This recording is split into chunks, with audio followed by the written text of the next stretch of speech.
বাদা আউযু বিল্লাহি মিনাশ শাইতানির রাজীম। আল্লাহ পাক বলছেন, ইয়া আইয়ুহাল্লাযীনা আমানু, হে মুমিনগণ, কু আনফুসাকুম, তোমরা নিজেরা জাহান্নামের আগুন থেকে বাঁচো, ওয়া আহলিকুম নারান, তোমাদের পরিবারবর্গকেও জাহান্নামের আগুন থেকে বাঁচাও। নিজে জাহান্নামের আগুন থেকে বাঁচো, পরিবারবর্গকেও জাহান্নামের আগুন থেকে বাঁচাও। আলাইহা মালাইকাতুন গিলাদুন শিদাদ, সেই জাহান্নাম থেকে বাঁচাও যেখানে আছে কঠোর মনের কিছু ফেরেশতা। লা ইয়াসুনাল্লাহা মা আমারাহুম ওয়া ইয়াফআলুনা মা ইউমারুন। আল্লাহ পাক বলছেন তাদেরকে আল্লাহ পাক যখন কোনো আদেশ করেন, সেই আদেশ পালনে তারা বিন্দুমাত্র গাফিলতি করে না। কঠিন হৃদয়ের কিছু ফেরেশতা আল্লাহ রাব্বুল আলামিন রেখেছেন কোথায়? জাহান্নামে। এবং এই জাহান্নাম থেকে বাঁচার জন্য আল্লাহ পাক বলছেন, তুমি নিজে আগে বাঁচো এবং পরিবারবর্গকে বাঁচাও। আসেন, কেন এই কথাটা বলতে হচ্ছে? কারণ যত দিন যাচ্ছে আমরা দেখছি যে পরিবারের ভাঙনটা বৃদ্ধি পাচ্ছে। যত দিন যাচ্ছে আমরা দেখছি যে পরিবারের মধ্যে ইসলামী অনুশাসনের ঘাটতি দেখা যাচ্ছে। পরিবারের মধ্যে আত্মহত্যার প্রবণতা বাড়ছে, ডিভোর্স, বিবাহ বিচ্ছেদ বাড়ছে। পরিবারের মধ্যে সন্তানরা বেলাইনে চলে যাচ্ছে, পিতামাতার কোনো খোঁজ নাই। পরিবারের মধ্যে বেপরদামি বাড়ছে। সুন্নাহ, রাসূল সাল্লাল্লাহু আলাইহি ওয়াসাল্লামের সুন্নত পরিবার থেকে উঠে যাচ্ছে। পরিবারগুলো এখন এক একটা জাহান্নামের টুকরায় পরিণত হয়েছে। যে পরিবারগুলো ইসলামিক আদর্শে চলছে সেগুলোর মধ্যেও অনেক ফিতনা এখন ঢুকে গেছে। এটা নিয়ে কথা বলতে হচ্ছে এই কারণ পরিবার হচ্ছে একটা সমাজের গঠন একক। একটা সমাজ গঠিত হয় পরিবার নিয়ে। তো পরিবারগুলো যদি জাহান্নামের টুকরা হয়ে যায় তো ওই সমাজটাও দেখবেন জাহান্নামের টুকরা হয়ে যাবে। আবার পরিবারগুলো যদি জান্নাতের টুকরা হয় দেখবেন ইনশাআল্লাহ ওই সমাজটাও জান্নাতের টুকরাই হবে ইনশাআল্লাহ। আর এই সমাজগুলোকে নিয়েই কিন্তু দেশ গঠিত হয়। সমাজ যখন পরিবর্তিত হবে, সমাজ যখন জান্নাতি আদর্শে চলবে, তখন দেখবেন দেশটাও জান্নাতি পথে হাঁটছে। আর যদি দেখেন সমাজের মধ্যে জাহান্নামী আমল বেশি, তাহলে বুঝে নেবেন দেশের মধ্যেও জাহান্নামী আমল বেশি। আর এই দেশ নিয়েই বিশ্ব গঠিত হয়। দেশগুলো যখন দেখবেন কোরআন সুন্নাহর বাইরে আচরণ করছে, তার মানে পুরো বিশ্ব থেকে ইসলামটা আস্তে আস্তে উঠে যাচ্ছে। তাহলে শুরুটা কোত্থেকে হচ্ছে? ব্যক্তি থেকে। কু আনফুসাকুম, আগে নিজে বাঁচো, 1 নম্বর কথা। নিজে জাহান্নামের আগুন থেকে বাঁচো। 2, তোমার পরিবারবর্গকে বাঁচাও। আমরা এখন বিশ্ব অর্থনীতি, দেশ, এগুলো নিয়ে পরে কথা বলবো। আমরা আগে বলবো নিজের কথা এবং পরিবারের কথা, ঠিক আছে? আসুন, আল্লাহ পাক বলছেন নিজে বাঁচো, পরিবারবর্গকে বাঁচাও। তার মানে আত্মকেন্দ্রিকতার কোনো সুযোগ নাই ইসলামে, যে আমি নিজে বাঁচলাম যথেষ্ট, আর কারো দিকে দেখার দরকার নাই। এই আত্মকেন্দ্রিকতার সুযোগ ইসলামে নাই। পরিবারবর্গকেও বাঁচাতে হবে, এটা আপনার উপর নৈতিক একটা ধর্মীয় দায়িত্ব। আসুন, আমরা প্রথমে কোরআন থেকে দেখি যে কোরআনুল কারীমের মধ্যে এরকম জান্নাতি পরিবারের উদাহরণ আছে কিনা, ঠিক আছে? তারপরে আসবো আমরা ওই জায়গায় যে নবী সাল্লাল্লাহু আলাইহি ওয়াসাল্লাম শেষ জামানায় পরিবারগুলো কেমন হবে এই ব্যাপারে কি বলেছেন। তারপরে ইনশাল্লাহ আমরা আসবো কিছু পরিসংখ্যানে, যে এখনকার কিছু পরিসংখ্যান আপনাদেরকে দিব যে পরিবারগুলোর মধ্যে কি চলছে, ঠিক আছে? আর সর্বশেষে গিয়ে আমরা আলোচনা করব ইনশাল্লাহ যে এই সমস্যাগুলো থেকে উত্তরণের পথ কি। 4টা পার্ট আছে আলোচনায়। কয়টা পার্ট? 4টা পার্ট। আগে আমরা দেখব প্রথমে কোরআন এবং সুন্নায় আদর্শ পরিবার গঠনের ব্যাপারে আল্লাহ পাক কি নসিহত করেছে, 1 নাম্বার। তারপরে যাব রাসূল সাল্লাল্লাহু আলাইহি ওয়াসাল্লাম শেষ জামানায় পরিবারগুলোর অবস্থা কি করুণ হবে এই ব্যাপারে কি হাদিস বলেছেন। তারপরে আমরা আসব কিছু পরিসংখ্যানে, যে দেশে এবং বিশ্বে পরিবারের ভাঙনের কিছু পরিসংখ্যান। আর তারপরে আসবো আমরা যে পরিবারগুলো এখন আমরা কিভাবে গঠন করব আর কি কাজ করলে এই পরিবারগুলো জান্নাতের টুকরা হবে ইনশাআল্লাহ, ঠিক আছে? তো আলোচনা একটু মনোযোগের সাথে শোনার চেষ্টা করতে হবে। আল্লাহ পাক সবাইকে তৌফিক দান করুন, আমিন। কোরআন কি নিয়মিত খোলা হয় ভাই? প্রত্যেক দিন কোরআন তেলাওয়াত করেন কারা কারা? হাত তোলেন দেখি। মাশাআল্লাহ। এবার হাত নামান। প্রত্যেক দিন ফেসবুক চালান কারা কারা? হাত তোলেন দেখি। সত্যি সত্যি বলবেন। হ্যাঁ, মাশাআল্লাহ। এখন বোঝেন আল কোরআনের আলো কি ঘরে ঘরে জ্বলবে? যখন প্রথম প্রশ্নের হাত উঠবে কম আর দ্বিতীয় প্রশ্নের হাত উঠবে বেশি, বুঝবেন যে কোরআনের সাথে জনগণের সম্পর্ক কমে গেছে। আর যখন দ্বিতীয় প্রশ্নে হাত উঠবে কম, ফেসবুক চালান কারা কারা, হাত কম, অল্প মানুষ চালায়, কোরআন পড়েন কারা কারা নিয়মিত, সবাই হাত তুলছে, তখন বুঝবেন সমাজ পরিবর্তন হয়েছে। তো প্র্যাকটিক্যাল কথায় আসি, আমরা এখন কোরআনের দিকে যাই। যাওয়ার আগে এতটুকু রিকোয়েস্ট করব যে কোরআনটা আল্লাহর ওয়াস্তে মৃত্যুর আগে একবার খতম দেওয়ার চেষ্টা করেন, পারবেন না? ইনশাআল্লাহ। আর আপনার মৃত্যু কবে আসবে আপনি তো জানেন, তাই না? জানেন তো? না জানলে এভাবে চলতে পারেন কিভাবে? মানুষ যদি মৃত্যু সম্পর্কে মানে কি বলবো, সন্দিহান না হয়ে যায়, তাহলে এমনভাবে কিভাবে চলতে পারে? মানুষ যদি মৃত্যু সম্পর্কে গাফেল নাই হবে, তাহলে এভাবে কিভাবে চলতে পারে যে নামাজের কোনো খোঁজ নাই, রমজানের কোনো খোঁজ নাই, জাকাতের খোঁজ নাই, পর্দার খোঁজ নাই, কোরআন তেলাওয়াতের খোঁজ নাই, দিনী এলেম চর্চার কোনো খোঁজ নাই, উম্মার জন্য কিছু করবে ফুরসত নাই, সারাদিন ওই দুনিয়াদারি আর ব্যবসা আর ওই চাকরি আর পরিবার আর সন্তান, রান্না বান্না, হ্যাঁ, তারপরে যে ফেসবুক, ইউটিউব, ইন্টারনেট, আড্ডাবাজি করা, গার্লফ্রেন্ড ইত্যাদি ইত্যাদি। তো মানুষ যদি মৃত্যু সম্পর্কে সচেতনই হবে, তাহলে এগুলো কি হতে পারে? তার মানে সচেতনতার ঘাটতি আছে। তো আল্লাহর ওয়াস্তে জীবনে একটাবার হলেও কোরআনটাকে অর্থসহ পড়ার চেষ্টা করেন ইনশাআল্লাহ। আর সামনে রমজান আসার আগেই কোরআনটাকে বিশুদ্ধ করে পড়বেন, তিলাওয়াত করা শিখবেন এবং একটা খতম দিয়ে শেষ করবেন, পারবেন? আল্লাহ পাক তৌফিক ইনায়াত করুন। প্রত্যেক দিন 5টা 10টা করে পৃষ্ঠা পড়ার চেষ্টা করেন। পারা যাবে না?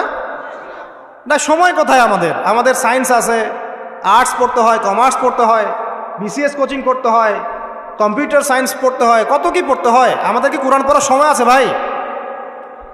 হ্যাঁ, এগুলো শেষ করার পর যদি কোরআনে একটু সময় দেওয়া যায়, তখন 2-3 পৃষ্ঠা তাড়াতাড়ি পড়ে বন্ধ করে রেখে দেওয়া লাগে। তারপরে বের করবো কখন? ওই আব্বা মারা যাবে ওই দিন।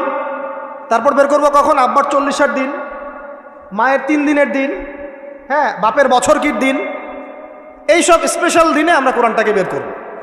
যখন দেখবেন কোরআন আপনার বাসায় পড়ে আছে আর কোরআনের উপরে ধুলা জমে গেছে, তখন বুঝবেন যে আপনার কলবেও ধুলা জমে গেছে।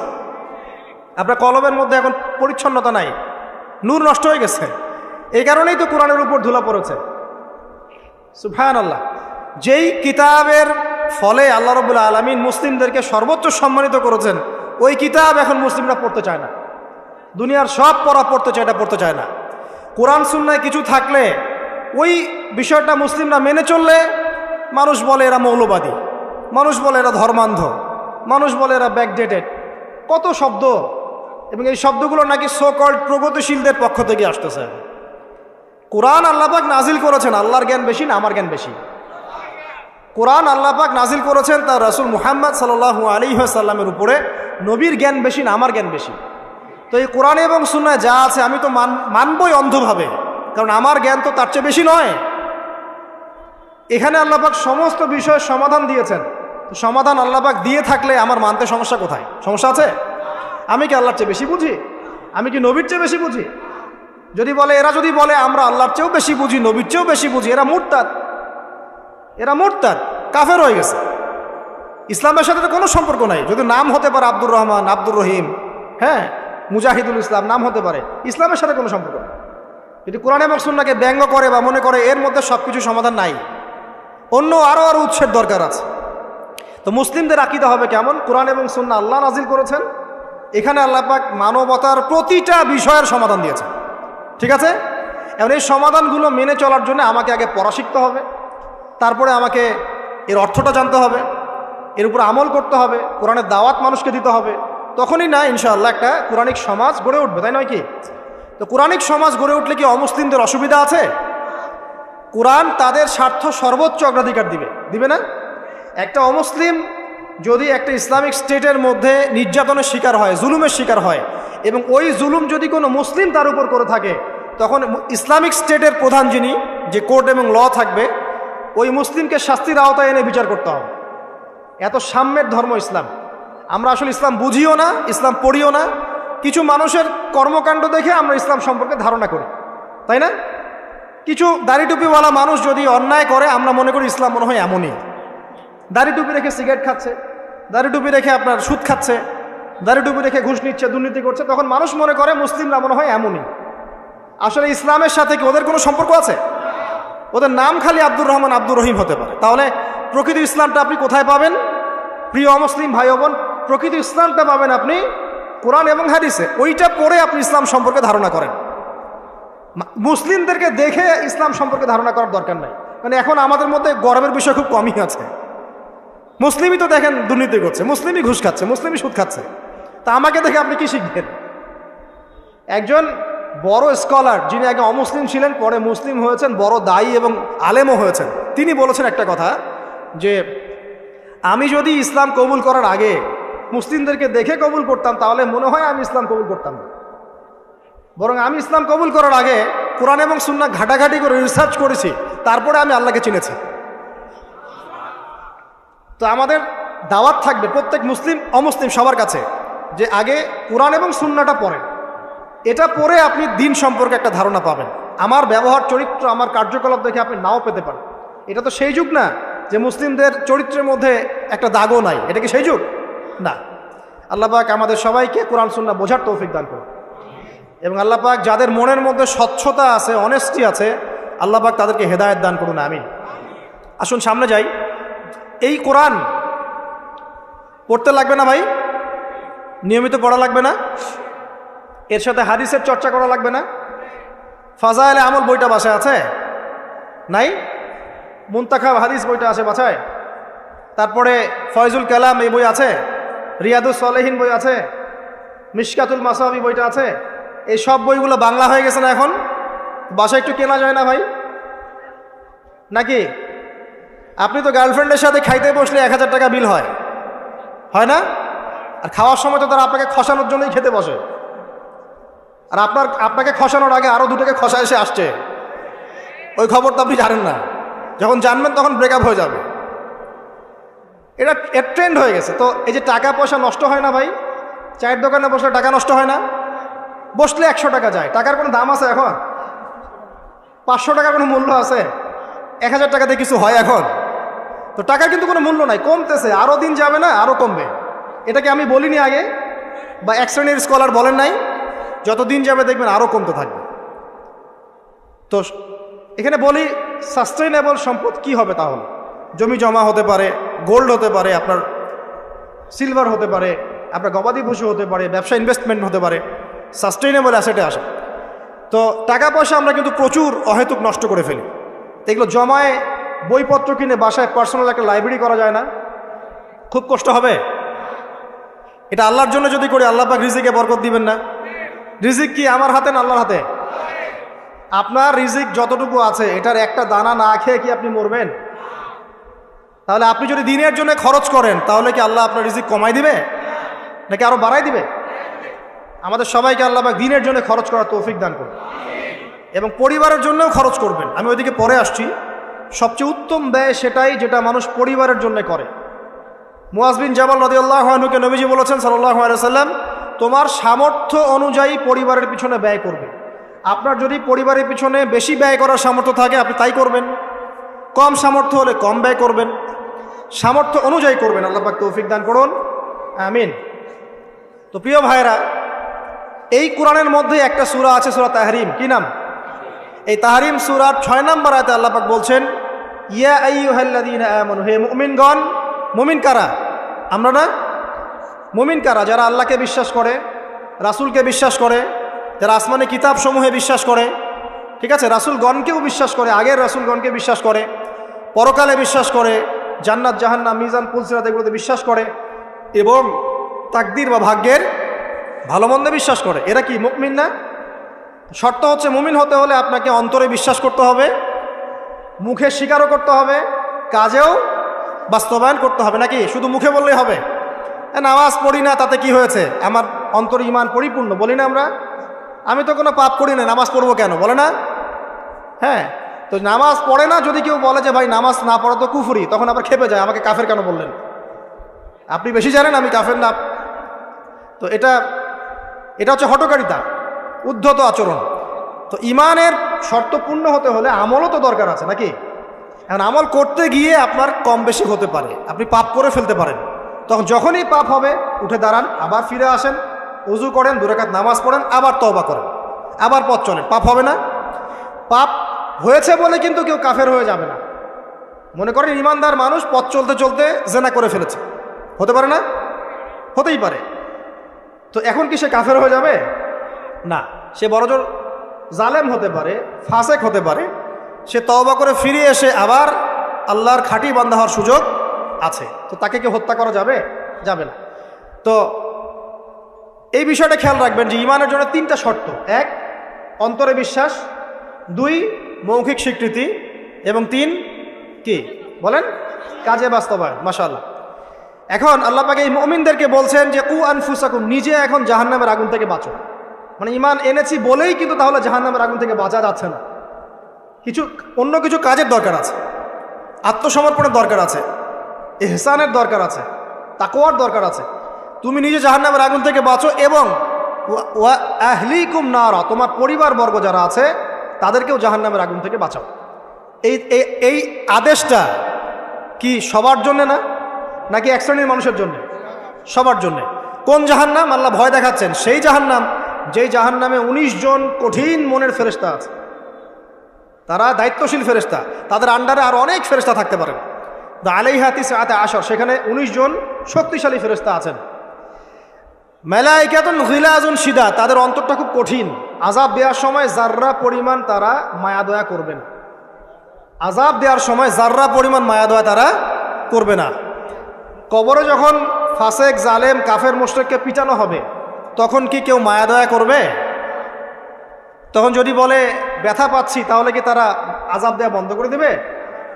শোনেন, সূরা মুমিন নামে একটা সূরা আছে। কোন সূরা? সূরা মুমিনের মধ্যে ফেরাউনের একটা ঘটনা আছে। সেই ঘটনা একটা অ্যামেজিং একটা আয়াত আছে, অ্যামেজিং একটা। আল্লাহ পাক বলছেন যে ফেরাউন এবং তার দলবলকে প্রত্যেক দিন সকালে এবং সন্ধ্যায় 2 বেলা করে জাহান্নামের আগুন যেখানে তারা থাকবে ওইটা উপস্থাপন করা হয়। কথা বুঝতে পারছেন না? ফেরাউন এবং তার দলবলকে প্রত্যেক দিন সকাল সন্ধ্যা জাহান্নামের চিরস্থায়ী আবাস কোনটা হবে এটা উপস্থাপন করে দেখানো হয়। তো এই যে বিষয়, আল্লাহ পাক বলছেন যে তুমি নিজে জাহান্নামের আগুন থেকে বাঁচো, তোমার পরিবারবর্গকে বাঁচাও। কোন জাহান্নাম? যেখানে কঠিন মনের ফেরেশতা আছে। এখন আমরা আগে দেখব কোরআন থেকে যে এখানে এরকম পরিবার কোথায় যে পরিবারগুলো জান্নাতের টুকরা। কয়েকটা করে দেখাচ্ছি। এখানে কি সমস্যা ভাই? কানের উপর একটা চড় লাগাই দেন, যান হচ্ছে পিছনে যেন ডিস্টার্ব না করে। এখানে বড় ভাই আছে না, যাদের কথা মানুষ শোনে, একটা লাঠি হাতে নেন, যারা বেয়াদবি করবে পিঠা এখান থেকে বের করে দেন, দরকার নাই এটা। তো উমর রাদিয়াল্লাহু আনহু থাকলে এখন তার হাতে লাঠি থাকতো একটা। উনি কেমন মানুষ ছিলেন জানেন? আপনাকে দেখাচ্ছি। নাম আমিরুল মুমিনিন। তিনি আসছেন হেঁটে হেঁটে, একজন ব্যক্তি উট নিয়ে যাচ্ছে। তো উটের পিঠে বোঝা দিয়েছে, বেশি বোঝা। তো তার বক্তব্য হচ্ছে উট তো একটা প্রাণী, এর উপর বোঝা বেশি দিলে কি সমস্যা? আমিরুল মুমিনিন তিনি বলছেন যে তুমি কি জানো না যে উটের হক আছে, পশুর অধিকার আছে? 1450 বছর আগে পশুর অধিকার নিয়ে কথা বলেছেন আমিরুল মুমিনিন। আর আজকে এই যে সোকল্ড প্রগতিশীলদের যুগে মানুষের জীবনের কোনো অধিকারের দাম নাই। কথা ঠিক না ঠিক? আচ্ছা, ওই ব্যক্তি যে যুক্তি দিল আমিরুল মুমিনিন, তার হাতে একটা লাঠি ছিল, ওইটা দিয়ে একটা পিটানি। তুমি কি জানো না যে পশুর অধিকার আছে? তার ছেলে একটা পাপ করেছে, সেই পাপের জন্য তাকে দোররা মারার আদেশ করা হয়েছে। এটা জানেন না আপনারা? দোররা মারা হচ্ছে, যে মারছে কাজী সে একটু আস্তে আস্তে মারছে, কারণ আমিরুল মুমিনিন ছেলে। এটা দেখে ওমর রাদিয়াল্লাহু আনহু নিজে দোররা হাতে নিলেন, নিয়ে নিজের হাতে সজোরে দোররা মারা শুরু করলেন। দোররা মারা এখনো শেষ হয় নাই, তাতেই ছেলে ডেড। যে কোনো সভ্যতার বই পড়েন, ইতিহাস বলেন, সংস্কৃতি বলেন, অর্থনীতি, রাজনীতি, যে কোনো টপিকের বই পড়ে শেষ করে ফেলেন, ওমর রাদিয়াল্লাহু আনহুর খেলাফতের মতো স্বর্ণযুগ আপনি পাবেন না। পাবেন? তো তারা কিভাবে এই স্বর্ণযুগটা অর্জন করেছিল? একটাই কারণ, ইসলামী অনুশাসনের তাবেদারি করা, কঠোরভাবে ইসলামী অনুশাসনের তাবেদারি করা। তখন গিয়ে আপনি ওই সভ্যতা এবং সমাজ পাবেন। আল্লাহ পাক আমাদেরকে বোঝার তৌফিক দেখ, আমিন। তো কোরআনে আসেন, আমরা দেখি কিছু এক্সাম্পল দেখি। 1 নম্বর এক্সাম্পল দিচ্ছি, আদম এবং হাওয়া আলাইহিস সালাম, তারা একটা পরিবার না? আচ্ছা, তাদেরকে আল্লাহ পাক ফল খাওয়ার কারণে জান্নাত থেকে নামিয়ে দিলেন না? এই ফলটা খাওয়ার ব্যাপারে, এই গাছের কাছে যাওয়ার ব্যাপারে তাদেরকে উৎসাহিত করেছিল কে? ইবলিস। ইবলিস বলেছিল যে হাল আদুল্লুকা আলা শাজারাতিল খুলদি ওয়া মুলকিন লা ইয়াবলা, হে আদম এবং হাওয়া, আমি কি তোমাদেরকে এমন গাছের সন্ধান দিব না যে গাছের কাছে গেলে তোমরা চিরস্থায়ী হয়ে যাবে এবং বিশাল রাজত্বের অধিকারী হবে। চিরস্থায়িত্বের টোপ এবং রাজত্বের টোপ, এই দুটো দিয়ে তারা আদম এবং হাওয়া আলাইহিস সালামকে ডিসিভ করেছে। এই ফল খাওয়ার সাথে সাথে আল্লাহ পাক তাদেরকে বের করে দেন নাই, বরং ফল খাওয়ার সাথে সাথে তাদের গায়ে জান্নাতের যে পোশাকটা ছিল না, এটা খুলে পড়ে গেছে। তো এই পোশাকটা খুলে ফেললো কে বলেন? ইবলিস, শয়তান। আল্লাহ পাক এটাই বলছেন, ইয়া বানি আদম, হে বনু আদম, লা ইয়াফতিনান্নাকুমুশ শাইতান, শয়তান যেন তোমাদেরকে ফিতনায় না ফেলতে পারে। কামা আখরাজা আবাওয়াইকুম মিনাল জান্নাহ, ঠিক যেমন করে সে তোমাদের পিতামাতাকে জান্নাত থেকে বের করে দিয়েছে। ইয়ানজিউ আনহুমা লিবাসাহুমা, শয়তান তোমাদের পিতামাতার লেবাস পোশাক খুলে ফেলে দিয়েছিল। লিউরিয়াহুমা মিন সাওআতিহিমা, যাতে করে তাদের লজ্জাস্থান উন্মুক্ত হয়ে যায়। তাহলে আমাদের পিতামাতাকে নগ্ন করে দিয়েছিল কে? ইবলিস। তাহলে এখন আপনি বলেন আমাকে, এই যুগে যারা মুসলিমদের, মুমিনদের, নরনারীদের গা থেকে পোশাক খুলে ফেলতে চায়, এরা কার এজেন্ট বলেন? বুঝতে পারছেন এবার? এই যে নগ্নতা, অশ্লীলতার যে আন্দোলন চলছে, হ্যাঁ, 1000 বছরের সংস্কৃতি, আমরা মাদেরকে দেখেছি ব্লাউজ পরতো না, নাউজুবিল্লাহ, এই সেই, হ্যাঁ আমরা এরকমই পোশাক পরবো। ছোট হতে হতে হতে হতে এখন এক পর্যায়ে দেখবেন বিকিনি পরে ঘুরবে কয়দিন পর, দেখবেন। বিশ্বাস করছেন না এই কথাটা? দেখবেন ইনশাল্লাহ, আল্লাহ না করুক, তবে হবে, এটা আমি জানি, বিকজ হাদিস আমি পড়েছি। শেষ জামানায় এরকম নগ্নতা, অশ্লীলতা, বেহায়াপনা বাড়তেই থাকবে, বাড়তেই থাকবে। এবং এমন একটা সময় আসবে যে মানুষ রাস্তাঘাটে জেনা করবে। ওই যুগের সবচেয়ে ভালো ব্যক্তি হবে সে, যে তাকে গিয়ে বলবে, বাবা তুমি এইখানে জেনা করছো ভালো, একটু দেওয়ালের পিছনে যেতে পারলা না? সে হবে ওই জমানার ভালো ব্যক্তি।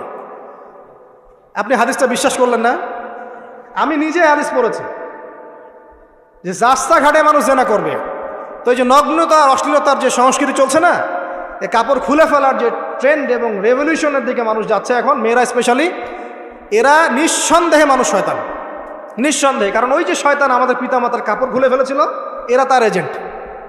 এরা আমার বোনের গা থেকে কাপড় খুলতে চায়, এরা আপনার স্ত্রীর গা থেকে কাপড় খুলতে চায়, এরা আপনার মায়ের গা থেকে কাপড় খুলতে চায় এবং বলতে চায় এটা স্বাধীনতা। আরে বোকা মানুষ, এই পৃথিবীতে মানুষ স্বাধীন নয়, এই পৃথিবীতে কোনো মানুষই স্বাধীন নয়। মানুষ কিভাবে স্বাধীন হতে পারে? এখানে পৃথিবীতে যতদিন থাকবে মানুষ আল্লাহর দাসত্বের মধ্যে থাকবে। যে মানুষ নিজেকে স্বাধীন মনে করে সে শয়তানের তাবেদারি করে। এই পৃথিবীতে কোনো মানুষই স্বতন্ত্র স্বাধীন নয়, বরং আল্লাহ পাকের দাসত্বের অধীনে সে পরাধীন। মানুষ বুঝতে চায় না যে স্বাধীনতার ডেফিনেশন কি। আল্লাহ পাকের রুলস এবং রেগুলেশনস মেনে চললে পরে আমি তখন স্বতন্ত্র স্বাধীন, আল্লাহর দাসত্বের অধীনে, দাসত্বের বাইরে গিয়ে নয়। আর আল্লাহ পাকের দাসত্বের 5 পয়সা পরোয়া না করে নিজেকে যদি স্বাধীন মনে করে, সে তো শয়তানের চেলা। কথা কি বুঝতে পারছেন? আসেন, এই যে আমাদের পিতামাতাকে ওখান থেকে নামিয়ে দেওয়া হলো, তারা দুজন কিন্তু এই পৃথিবীতে যে কষ্টের জীবন তারা কিন্তু একসাথে অতিবাহিত করেছেন, করেন নাই? তো এই যে কষ্ট, দুঃখ, একসাথে পথ চলা, স্বামী স্ত্রীর এই যে একটা বন্ধন, মায়াবী একটা হৃদ্যতার বন্ধন, এটাই হচ্ছে পরিবারের ভিত্তি। আমি আদর্শ পরিবারের দিকে যাচ্ছি আস্তে আস্তে ইনশাআল্লাহ। কোরআন থেকে আপনাকে কয়েকটা দলিল দিচ্ছি। এবার দেখবেন তাদের সন্তান হাবিল কাবিল, ও যে কি হলো, কাবিল হাবিলকে, পড়েন নাই? কাবিল হাবিলকে হত্যা করলো। এখানে হত্যার মূল কারণ কি ছিল? হিংসা। কাবিলের কোরবানি কবুল হচ্ছে না, হাবিলেরটা হচ্ছে। তার মানে বুঝলাম পৃথিবীতে ফাসাদ ছড়িয়ে পড়বে, পরিবারে ফাসাদ ছড়িয়ে পড়বে, তার অন্যতম একটা কারণ হচ্ছে ঈর্ষা বা হিংসা। আসলে ঈর্ষা হিংসা এক জিনিস নয়, এখানে মূল কারণ হচ্ছে হিংসা। তো আমাদের পরিবার জান্নাতের টুকরা হবে ইনশাল্লাহ যদি স্বামী স্ত্রীর মধ্যে হিংসা না থাকে, পরিবারের সদস্যদের মধ্যে পরশ্রী কাতরতা না থাকে। একটু মনোযোগ দেন। তারপরে সামনে যান, ওই যে নূহ আলাইহিস সালামের নাম শুনেছেন? আচ্ছা, কত বছর দাওয়াত দিয়েছেন বলেন? এই তো মাশাআল্লাহ 950 বছর। 950 বছর দাওয়াত দেওয়ার পর 40 বা 80টা পরিবার ইসলাম কবুল করেছে।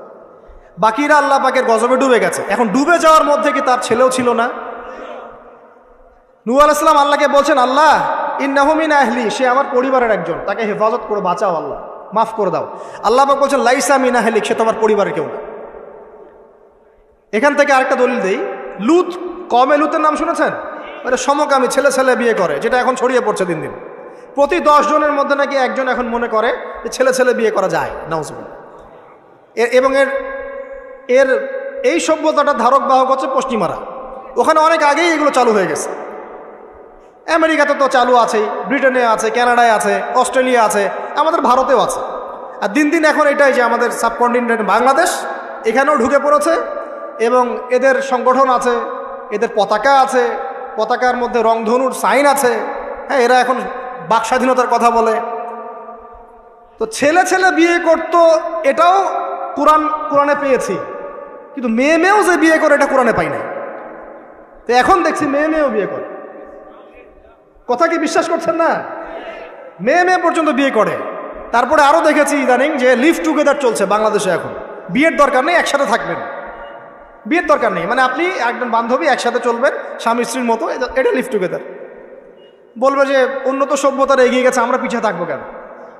শোনো, তোমরা আগাচ্ছ ঠিকই, কিন্তু তোমরা আগাচ্ছ কোন দিকে জানো? তোমরা আগাচ্ছ জাহান্নামের দিকে। তোমরা জাহান্নামের দিকে আগাচ্ছ, তোমরা ঠিকই আগাচ্ছ, অস্বীকার করছি না। তোমরা এগিয়ে যাচ্ছ ঠিকই, বাট জাহান্নামের দিকে। তোমাদের তাকদিরে যদি হেদায়েত না থাকে, জাহান্নামের মর্মান্তিক আযাব থেকে কেউ বাঁচাতে পারবে না। তো এই কওমে লূতকে আল্লাহ পাক ধ্বংস করেছে নির্মমভাবে। ফেরেশতাদের পাখা দিয়ে পুরো জাতিটাকে তুলে, ওই যে কওমে লূত, জর্ডান, ডেড সি, ওই জায়গাটা, উপর থেকে পাথর বর্ষণ করে রজম করে উল্টা দিকে আবার দফন করে দেওয়া হয়েছে। তো এই কওমে লূতের নবীর নাম ছিলেন লূত আলাইহিস সালাম, ঠিক আছে? তার স্ত্রী পর্যন্ত কিন্তু ঈমান আনেন নাই, ঠিক নূহ আলাইহিস সালামের স্ত্রীর মতোই। নূহ আলাইহিস সালামের সন্তান স্ত্রী ঈমান আনে নাই, লূত আলাইহিস সালামের স্ত্রী ঈমান আনেন নাই। এবার এখান থেকে আমাদের পারিবারিক হেদায়েতটা কি বলেন? আপনি যদি একজন আলেমের সন্তানও হন, আপনি যদি একজন মুহাদ্দিস, মুফাসসির, মুফতিরও সন্তান হন, নিজে যদি তাকওয়া ঈমান অর্জন করতে ব্যর্থ হন, আপনার বংশ, আপনার পরিচয়, আপনার জাতীয়তাবাদ, আপনার রক্ত, বর্ণ কোনো কিছুই আপনাকে জাহান্নামের আগুন থেকে বাঁচাতে পারবে না। এই জন্য নবী সাল্লাল্লাহু আলাইহি ওয়াসাল্লাম তার কলিজার টুকরা মেয়ে ফাতিমা রাদিয়াল্লাহু আনহাকে বলছেন, হে ফাতিমা, দুনিয়াতে আমার কাছে যা চাওয়ার তুমি চেয়ে নাও, পরকালে আমি তোমার কিন্তু কোনো হেল্প করতে পারবো না। কিন্তু আমরা জানি নবী সাল্লাল্লাহু আলাইহি ওয়াসাল্লাম সবার জন্য আমভাবে সুপারিশ করবেন। তিনি তার স্ত্রী আয়েশা রাদিয়াল্লাহু আনহাকে কাঁদতে দেখে বলছেন, হে আয়েশা, কি জন্য কাঁদছো? আয়েশা রাদিয়াল্লাহু আনহা বলছেন, আল্লাহর আযাবের ভয়ে কাঁদছি ইয়া রাসূলুল্লাহ। নবী সাল্লাল্লাহু আলাইহি ওয়াসাল্লাম বলছেন, আয়েশা, 3টা জায়গা থাকবে কিয়ামতের মাঠে যখন আমিও তোমাকে চিনতে পারবো না, তুমিও আমাকে চিনতে পারবে না। এক, যখন আমলনামা ছুড়ে দেওয়া হবে, ইকরা কিতাবাক ওয়া কাফা বিনাফসিকা আল-ইয়াওমা আলাইকা হাসিবা, কেউ কাউকে চিনবে না, সবাই ইয়া নাফসি ইয়া নাফসি। একটা হচ্ছে পুলসিরাত পার হওয়ার সময় কেউ কাউকে চিনবে না, ইয়া নাফসি। আরেকটা হচ্ছে যখন আমলনামা ওজন করা হবে মিজান, কেউ কাউকে চিনবে না। এখন যাদেরকে আপনার আপন মনে হচ্ছে না, আমি একটা কথা তো অনেক দিন বলেছি যে আল্লাহ সুবহানাহু ওয়া তাআলা ছাড়া ইহকাল পরকালে আমাদের প্রকৃত আপন কেউই নাই। কথা বুঝতে পারছেন না? না, সময় হোক বুঝতে পারবেন। এই যে যাদের কথা চিন্তা করে আপনি দুর্নীতি করছেন, ঘুষ খাচ্ছেন, সুদ খাচ্ছেন, এরা আপনাকে চিনবে না মরার পরেই। আপনি মারা যাবেন, এরা আপনাকে চিনবে না পরকালে। তখন যদি আপনি বলেন, হে আল্লাহ, আমি ওদের স্বার্থে সুদ খেয়েছি, পরিবার দেখাশোনা করার জন্য ঘুষ নিয়েছি, দুর্নীতি করেছি, ওরা উল্টা বলবে যে আল্লাহ, একে তো আমি নিতে বলি নাই, ওকে তো আমি নিতে বলি নাই, ওর হিসাব ও দিবে, আমি এসবের মধ্যে নাই। আপনার স্ত্রী আপনাকে কথা বলবে, ইয়াউমা ইয়াফিরুল মারউ মিন আখি, ভাই ভাই থেকে দৌড় দিয়ে পালাবে ওই দিন। ওয়া উম্মিহি ওয়া আবি, তার মা বাপ থেকে পালাবে। ওয়া সাহিবাতিহি ওয়া বানি, এই যে স্ত্রী সন্তান, এগুলো থেকে পালাবে মানুষ। লিকুল্লি ইমরিইম মিনহুম ইয়াউমাইযিন শা'নু ইউগনি, প্রত্যেক সত্তা সেই দিন নিজেকে নিয়ে ব্যস্ত থাকবে। তো এখান থেকে শিক্ষা দেখেন যে পরিবার আদর্শ হবে যখন পরিবারের প্রত্যেকটা মানুষ নিজেকে নিয়ে ভাববে যে আমি কতটুকু ইমানদার হয়েছি। আমি কার সন্তান সেটা বড় কথা নয়, আমি কতটুকু ইমানদার হতে পেরেছি, কতটুকু মুত্তাকি হতে পেরেছি, আল্লাহওয়ালা হতে পারলাম, এটা মূল কথা।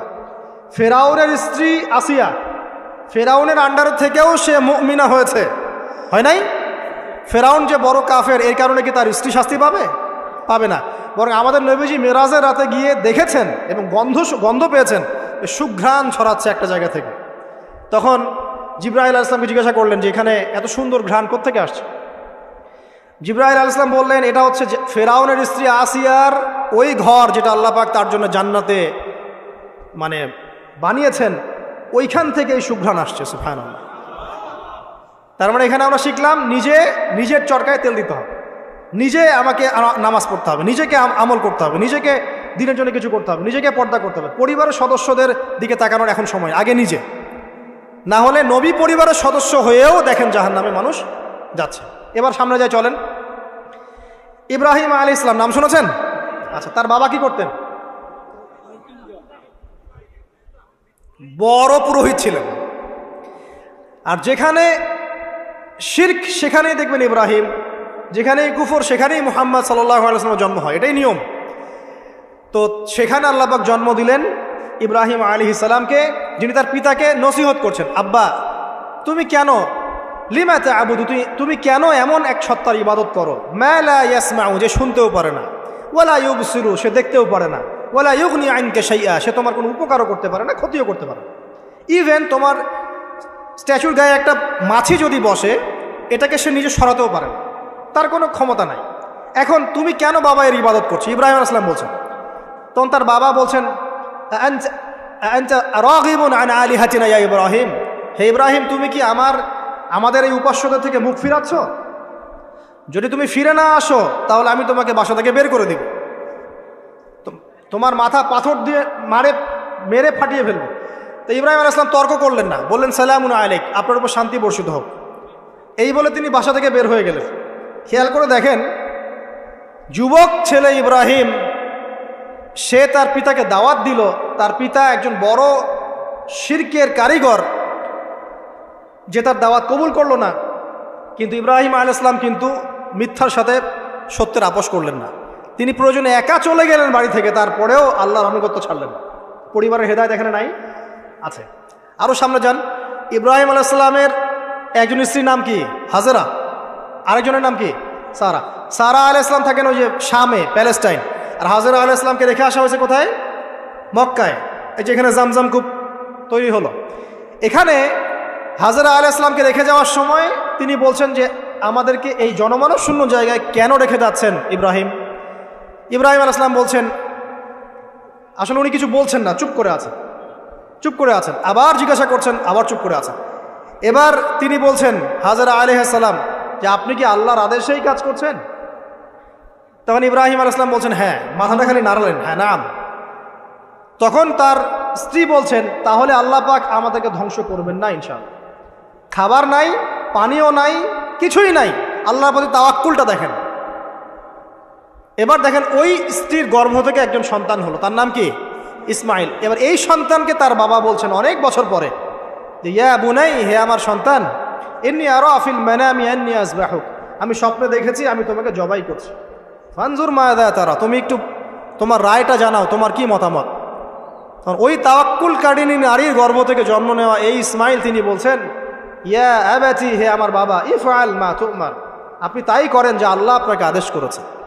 সাতাজিদুনি ইনশাআল্লাহু মিনাস সাবিরিন, ইনশাআল্লাহ আপনি আমাকে সবরকারী পাবেন। এই বাচ্চার বয়স হবে বড় জোর 10 থেকে 15, নাকি কম সম হবে আর কি। তো এই প্রজন্মের আমাদের জেনারেশনকে দেখেন না, আমি গতকালকে গুগল সার্চ করে দেখেছি যে বাংলাদেশের 11 থেকে 19 বছর বয়সী যে বাচ্চারা আছে, কিশোর, এরা এখন সবচেয়ে বেশি পর্ন দেখে, সবচেয়ে বেশি। এবং স্কুল কলেজ পড়ুয়ার মধ্যে 77%ই পর্ন দেখে। এবং ইন টোটাল হিসাব করে দেখা যায় বাংলাদেশে 92% মানুষ পর্ন আসক্ত, মানে পর্ন আসক্ত না হলেও পর্ন দেখে। তো ওই যে কিশোর ইসমাইলের চেতনা দেখেন আর আমাদের এই যুব সমাজের চেতনা দেখেন, পার্থক্যটা করেন আপনি, তাহলে বুঝতে পারবেন কিভাবে রেভলিউশন হয়েছে ইসলামের, এখন কেন হচ্ছে না আপনি নিজেই বুঝতে পারবেন, আমাদের কারণেই হচ্ছে না। আসেন এবার এই সন্তানকে যে জবাই করার ঘটনা, আল্লাহ পাক হাদিয়া পাঠালেন, তাকে জবাই করতে হলো না। এখান থেকে আমরা কুরবানির ঈদ পালন করছি, তাই না? আচ্ছা, এখানে আমি পরিবারের হেদায়েত হিসাবে এটা ফাইন্ড আউট করছি আপনাদের জন্য যে যদি পরিবারের নারীরা হয় এই হাজরা আলাইহিস সালামের মতো সহনশীলা, সবরকারিণী এবং তাওয়াক্কুলকারিণী, তখনই গিয়ে তাদের গর্ভ থেকে ইসমাইলের মতো সন্তান জন্ম হবে ইনশাআল্লাহ। যাদেরকে আল্লাহর জন্য কুরবানি করতে চাইলে তারা বলবে কোনো সমস্যা নাই, প্রয়োজন আল্লাহর জন্য কুরবান হয়ে যাবে। তো এখানে কার ভূমিকা বেশি, বাবার না মায়ের? তাকে কিন্তু তার বাবা মানুষ করেননি, তার বাবা ওইখানে থাকেন সিরিয়ায়, শামে, মাঝে মাঝে আসা যাওয়া করেন। তার বেশিরভাগ সময় তাকে প্যারেন্টিং কে করেছে? তার মা। ওই মায়ের গর্ভ থেকে এমন সন্তান আশা করা যায়? তো এখনকার এই সিরিয়াল দেখা মেয়েদের গর্ভ থেকে এমন সন্তান আশা করা যায়? এখনকার ওইসব মেয়েদের গর্ভ থেকে আশা করা যায় যেটা স্বামী দিতে পারলে সে খুশি, দিতে না পারলে অসন্তুষ্ট, বেজার। স্বামীকে প্রেসার দিতে দিতে, মানসিক কষ্ট দিতে দিতে স্বামীকে বুড়া বানায় ফেলে দিয়েছে। আমাদের নবীজি দোয়া করতেন আল্লাহর কাছে, আল্লাহ আমি এমন স্ত্রী থেকে তোমার কাছে আশ্রয় চাই যে আমাকে বৃদ্ধ হওয়ার আগেই বুড়া বানায় ফেলবে। বৃদ্ধ হওয়ার আগেও স্ত্রী চাইলে স্বামীকে বুড়া বানাতে পারে। দেখা যায় অনেক সময় অনেক পরিবার স্ত্রীদের মানসিক টর্চারের কারণে স্বামীরা স্ট্রোকের শিকার হয়, রোগ ব্যাধির শিকার হয়, হার্ট স্ট্রোক করে, হাই প্রেশারের শিকার হয়, পেরেশান। দিনের জন্য কাজ করা তো দূরের কথা, দুনিয়া সামলাতে তার সারাদিন চলে যায়। এই নারীরা কি হাজারা আলাইহিস সালামের মতো? যখন এমন নারীরা ঘরে ঘরে তৈরি হবে তখন দেখবেন আদর্শ পরিবার ঠিকই গঠিত হবে ইনশাআল্লাহ। তো বিয়ে করলে এই ধরনের মেয়েকে করবেন। রূপের সৌন্দর্য দেখে, টাকা পয়সা দেখে আর অন্যান্য বিষয়গুলো দেখে এত বেশি ইমপ্রেসড হওয়ার দরকার নেই। আপনি দেখবেন দিনদারিতা আছে কিনা। এবং দিনদারিতা কিন্তু শুধু বোরখার মধ্যেই থাকে না। আপনাকে কথা বলে প্রশ্ন উত্তরের মাধ্যমে পাত্রী দেখার সময় এগুলো যাচ করতে হবে। আপনাকে ওর মাকে দেখতে হবে, তার মা কেমন, কোন মায়ের সন্তান সে, তার মায়ের আকীদা কেমন, তার মা কেমনে চলাফেরা করে, ওর নানি কেমন, ওর পরিবারের সদস্যরা কেমন, এগুলো দেখে মেয়ে চুজ করবেন। এই যে নসিহতগুলো করছি, যারা আনম্যারিড তোমার জন্য এগুলো শোনার চেয়ে বেশি দামি। কারণ এই ডিসিশনটা এত গুরুত্বপূর্ণ যে জীবনে যদি এটাতে ভুল করে ফেলেন কখনো, সারাটা জীবন আপনাকে এই বোঝা টানতে হবে। এবং এমন কষ্ট আসবে যেটা আপনার ওই যে বিয়ের পর নতুনত্বর সাময়িক সুখা থাকে 1 বছর 2 বছর 2.5 বছর 3 বছর পরে দেখবেন সারা জীবনটা জাহান্নাম হয়ে গেছে। তো একটা নসিহত, বাড়ির স্ত্রীরা এবং বোনরা যদি হাজেরা আলাইহিস সালামের মতো হতে পারে ইনশাআল্লাহ তাআলা আদর্শ পরিবার গড়ে উঠবে ইনশাআল্লাহ। আল্লাহ পাক তৌফিক এনায়েত করুন, আমিন। আরো সামনে যান, এখানে দেখেন লুকমান হাকিম, নাম শুনেছেন? তিনি একজন বিজ্ঞ মানুষ ছিলেন। অনেকে বলেছেন নবী ছিলেন, কেউ বলেছেন নবী ছিলেন না। যাই হোক, তিনি তার সন্তানকে কিছু নসিহত করছেন। কি চমৎকার নসিহত! তিনি সন্তানকে নসিহত করছেন, ইয়া বুনাইয়া, হে আমার ছোট্ট বৎস, লা তুশরিক বিল্লাহ, তুমি আল্লাহর সাথে কাউকে শরিক করো না। ইন্না শিরকা লা যুলমুন আযীম, কারণ শিরিক হচ্ছে মহান জুলুম। ছোট্ট একটা বাচ্চা শিরিকের বোঝেটা কি কিছু বোঝে? আমরা আমাদের ছোট বাচ্চাদেরকে কি শিখাই? জীবনে বড় হওয়া, প্রতিষ্ঠিত হওয়া, ইত্যাদি ইত্যাদি, তাই না? কিন্তু এখানে দেখেন লুকমান হাকিম আলাইহিস সালাম তিনি তার সন্তানকে শিরকের শিক্ষা দিচ্ছেন। পিতামাতার খেদমত করবে, তাদের অবাধ্য হবে না, সৎ কাজের আদেশ করবে, অসৎ কাজে নিষেধ করবে, ঠিক আছে? বিপদে পড়লে সবর করবে, গাধার মতো উচ্চস্বরে কথা বলবে না। এই নসিহতগুলো করছেন লোকমান তার সন্তানকে আলাইহিস সালাম। তো এখান থেকে প্যারেন্টিং পাচ্ছেন না যে আপনি আপনার সন্তানকে, পরিবারের সদস্যদেরকে কি নসিহত করবেন? এবার কোরআনের পাতায় পাতায় আছে। ইয়াকুব আলাইহিস সালাম তার সন্তানদেরকে নসিহত করছেন, আমার পরে তোমরা কার ইবাদত করবে? তারা বলছে আমরা আল্লাহর ইবাদত করবো ইনশাআল্লাহ তাআলা। ইউসুফ আলাইহিস সালামের সাথে তার পিতার একটা গভীর প্রেমের সম্পর্ক ছিল। আসহাবুল কাহফের মধ্যে আপনি এর এক্সাম্পল পাবেন। তো কোরআনের এভাবে পাতায় পাতায় আপনি দেখবেন যে আলহামদুলিল্লাহ আল্লাহ পাক আমাদেরকে আদর্শ পরিবার গড়ার এই মেসেজগুলো দিয়েছেন। বলতে গেলে অনেক লম্বা সময় চলে যাবে, তো বাকিগুলো আপনারা খুঁজে বের করবেন ইনশাআল্লাহ। আল্লাহ পাক তৌফিক দান করুন। এবার আসেন যে নবী সাল্লাল্লাহু আলাইহি ওয়াসাল্লাম এবং সাহাবায়ে কেরামের যুগে পরিবারগুলো কেমন ছিল। খুব শর্ট করে বলি, তখন পরিবারের মধ্যে তাওহীদ ছিল, ঠিক আছে? পরিবারের মধ্যে সুন্নত ছিল, পরিবারে কোরআনের তালিম চর্চা ছিল, পরিবারে পর্দা ছিল, পরিবারের মধ্যে দেখবেন আপনি মাশাআল্লাহ ইসলামিক অনুশাসন ছিল, একটা শাসনের লাঠি ছিল, পরিবারের মধ্যে হৃদ্যতা, ভালোবাসার বন্ধন ছিল, হ্যাঁ, পরিবারে হালাল রিজিকের প্রাচুর্য ছিল, পরিবারের মধ্যে অপসংস্কৃতি ছিল না, ইসলামিক সংস্কৃতি ছিল। মানে ওই সময় পরিবারগুলো এক একটা সোনার টুকরা ছিল না, তাই না? ছিল না, জান্নাতের টুকরা ছিল। মানে যত ভালো গুণ সব পরিবারে ছিল, আর খারাপ গুণের সাথে তারা খুব একটা সম্পর্কিত ছিলেন না, আলহামদুলিল্লাহ। কিন্তু নবী সাল্লাল্লাহু আলাইহি ওয়াসাল্লাম শেষ জামানার হাদিসগুলো যখন বর্ণনা করেছেন তখন যে কথাগুলো বলেছেন যে শেষ জামানায় পরিবারের ভাঙনগুলো বেশি হবে, বিচ্ছেদ বেশি হতে পারে, সন্তানরা দেখবেন পিতামাতাকে সম্মান করবে না, হ্যাঁ, পরিবারে আপনার অপসংস্কৃতি অনুপ্রবেশ করবে, জেনা বেড়ে যাবে, মাদক বেড়ে যাবে, অশ্লীলতা বেহায়াপনা বেড়ে যাবে, প্রতিবেশীর অধিকার ক্ষুণ্ণ করা হবে, ভাইয়ে ভাইকে খুন করবে, বোন বোনকে মানে চুলাচুলি করবে, মানে পরিবারে অশান্তি বিরাজ করবে, এমনটা হাদিসের মধ্যে কিন্তু বর্ণিত আছে, প্রচুর হাদিস আছে। তো এই অবস্থায় একটু আপনাকে দেখাই যে এখন এমন একটা অবস্থা চলছে যে আপনি ম্যাক্সিমাম পরিবারগুলোর মধ্যে যাবেন, আপনি গিয়ে দেখবেন ম্যাক্সিমাম পরিবারে কিন্তু নামাজটা নাই। ম্যাক্সিমাম পরিবারে যাবেন, আপনি গিয়ে দেখবেন সেখানে কিন্তু পর্দাটা নাই। বেশিরভাগ পরিবারে আপনি যান, দেখেন দিনের ইলম চর্চার যে গুরুত্ব, এটা কিন্তু ওখানে দেখবেন আপনি নাই। বেশিরভাগ পরিবারে দেখেন আপনি এখানে হালাল হারামের কোনো পরোয়া নাই, রিজিক আসতেছে কোন দিক থেকে আসুক, ঠিক আছে।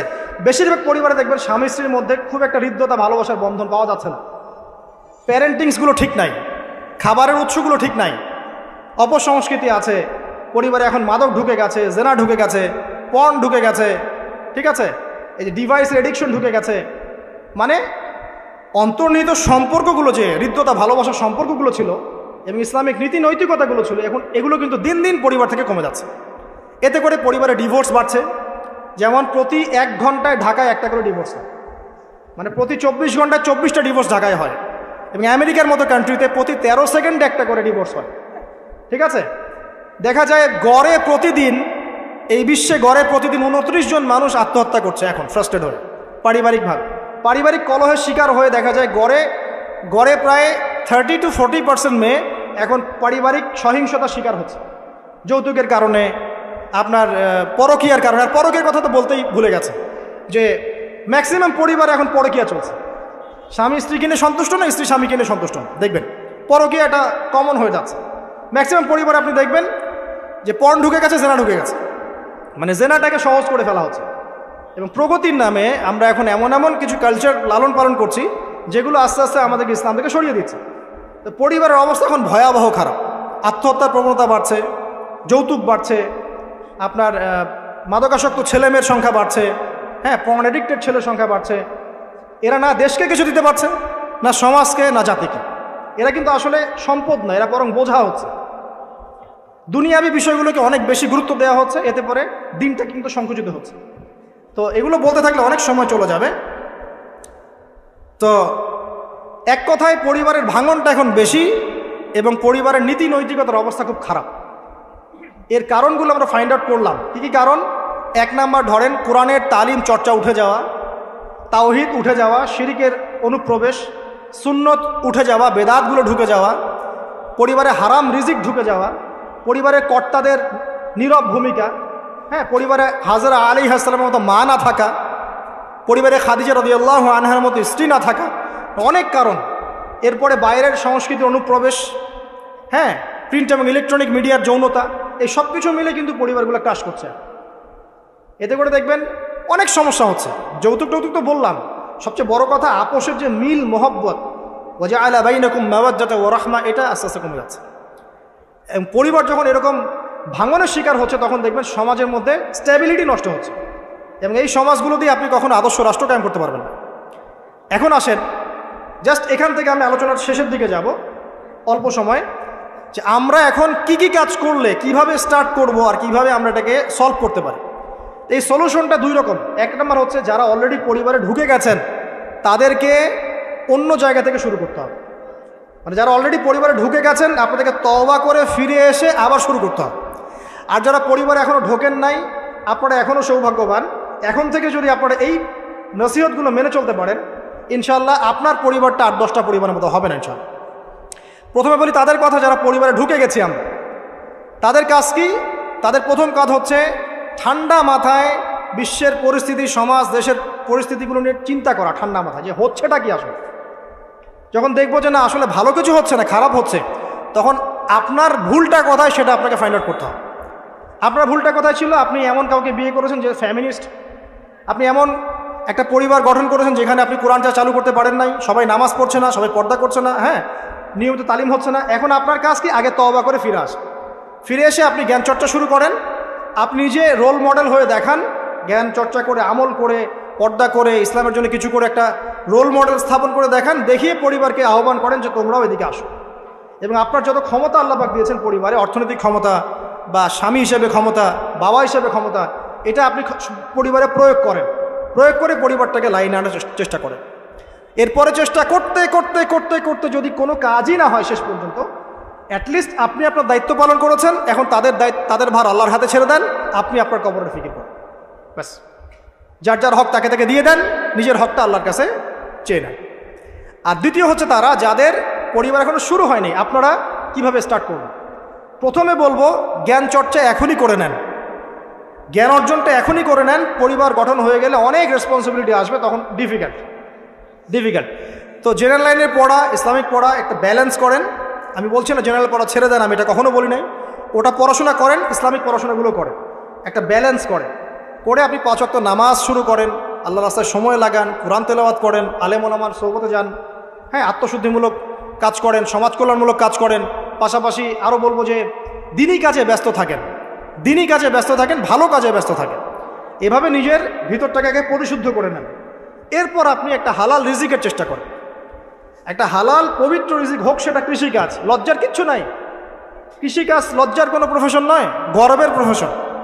কারণ আল্লাহ পাক বহু নবীকে রাখালি করিয়েছেন, পশুপালন করিয়েছেন। জানেন, মুসা আলাইহিস সালামকে আল্লাহ পাক পশুপালন করিয়েছেন 8 বছর 10 বছর। এগুলো কোনো লজ্জার প্রফেশন নয়, এটা গর্বের প্রফেশন। আপনি হালাল রিজিক, অর্থনীতি হোক, আপনার কৃষিভিত্তিক হোক, বা ব্যবসা করেন হালাল কোনো, বা গভর্নমেন্ট জব, বড় বড় গভর্নমেন্ট জবের জন্য ট্রাই করেন, সেটাও ভালো। যদি না পান, বেসরকারি জব পান, আলহামদুলিল্লাহ। খেয়াল রাখবেন, জব করতে গিয়ে, ব্যবসা করতে গিয়ে এবং রিজিকের সন্ধান করতে গিয়ে আপনার নামাজ যেন ছুটে না যায়, আপনার রিজিকে হারাম যেন ঢুকে না যায়, আপনাকে যেন সুদ খেতে না হয়, আপনাকে যেন ফ্রি মিক্সিংয়ে যেতে না হয়, এগুলো খেয়াল রাখেন। খেয়াল রেখে একটা হালাল রিজিকের সোর্স আগে বের করেন। প্রয়োজনে উদ্যোক্তা হন, নতুন কিছু উদ্যোগ গ্রহণ করেন, উদ্যোক্তা হয়ে নিজে কিছু প্রতিষ্ঠা করে দেখান, এমন কিছু করেন। এরপরে আপনি বিয়ের ফিকিরটা করেন, রিজিকের ব্যবস্থাটাকে করে নেন, তারপরে ওইদিকে যান।